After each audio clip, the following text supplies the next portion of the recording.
दुश्मन की किसी भी मुहिम जोई का फौरी जवाब दिया जाएगा। कौमी सलामती कमेटी के इजलास में फैसला। दिफा, खारजा, खजाना और इत्तलात के वज़रा शरीक, तीनों मुसल्लह फ़ौज के सरबराहान की भी शिरकत।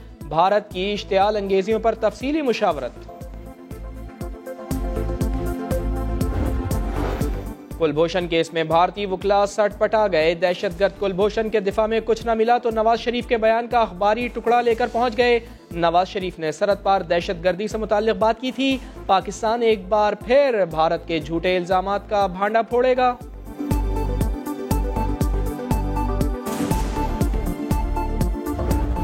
मोहम्मद नवाज शरीफ साहब के खिलाफ इस मनफी प्रोपेगेंडे को हर वक्त पाकिस्तान की आवाम ने मुस्तरद किया और उनको 3 दफा मुंतखब करके पाकिस्तान का वजीर आजम बनाया और एक दफा फिर इस हालिया मनफी प्रोपेगेंडे और मुहिम को मुस्तरद करेंगे और इसका हिस्सा नहीं बनेंगे। नवाज शरीफ के बयान पर मनफी प्रोपेगेंडा शुरू कर दिया गया। इंतखाबात से पहले भी इसी बयान पर प्रोपेगेंडा किया गया था। नवाज शरीफ ने मुल्क को दिफाई, मुआशी तौर पर मजबूत किया। उन पर शक करने वाले खुद मुहिब्बे वतन नहीं।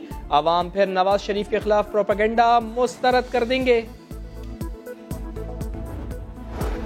आमदनी से ज्यादा असासे बनाने का इल्जाम, नैब के हाथों गिरफ्तार स्पीकर सिंध असम्बली आगा सिराज दुरानी का 1 मार्च तक जिस्मानी रिमांड मंजूर। अदालत में वकील की दुहाई, कहा जिस्मानी रिमांड बहुत ज्यादा है, आगा साहब बीमार हैं। लेकिन अदालत में पेशी के वक्त आगा सिराज दुरानी से तबीयत का सवाल हुआ तो मजे से बोले कि मेरी तबीयत तो ठीक है।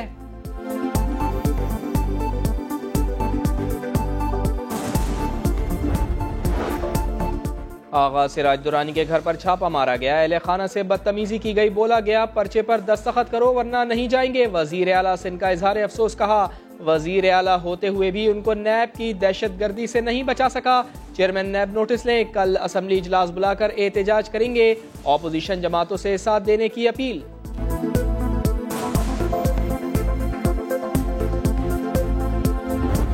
आपके दिल में पाकिस्तान के लिए अगर दर्द है तो बात करें पाकिस्तान के इश्यूज के बारे में। और ये जी जुल्म के ज़ाब्ते, क्या बड़ी अच्छी बात है कि आप काला कानून कह रहे हैं। स्पीकर सिंध असम्बली की गिरफ्तारी पर कौमी असम्बली में ऑपोजिशन का शदीद एहतजाज। स्पीकर के डाइस का घेराव कर लिया, एजेंडे की कॉपियां फाड़ दी। खुर्शीद शाह तैश में आ गए। स्पीकर असद कैसर को भी डरने का मशवरा दे गए। शफकत महमूद का जवाबी वार, बोले आपको 10 साल मिले तब नैब का कानून क्यों ना बदला।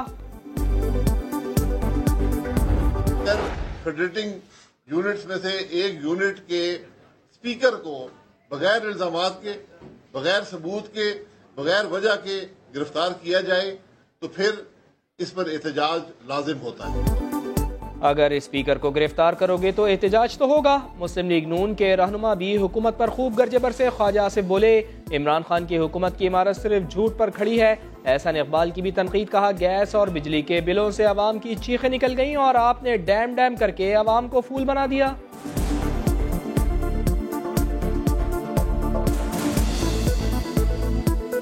नए पाकिस्तान की जो फिल्म कौम को बेची गई, जिसमें जन्नत का वादा करके आज कौम को जहन्नम में धकेल दिया गया। कि जो बाबा डैम बने थे, जिन्होंने वादा किया था कि मैं डैम बना के जाऊंगा, वो कौम को डैम के नाम पे बेवकूफ बना के चले गए। खलील और उसके अहले खाना बेगुनाह थे, जीशान के दहशतगर्दों से राब्ते थे। इंटेलिजेंस रिपोर्ट जीशान के मुताल्लिक थी। CTD की गाड़ी पर फायरिंग वाक़े के बाद की गई। सानेहा साहिवाल पर JIT रिपोर्ट मुकम्मल। चालान की सूरत में इंसदाद दहशतगर्दी अदालत में जमा कराई जाएगी।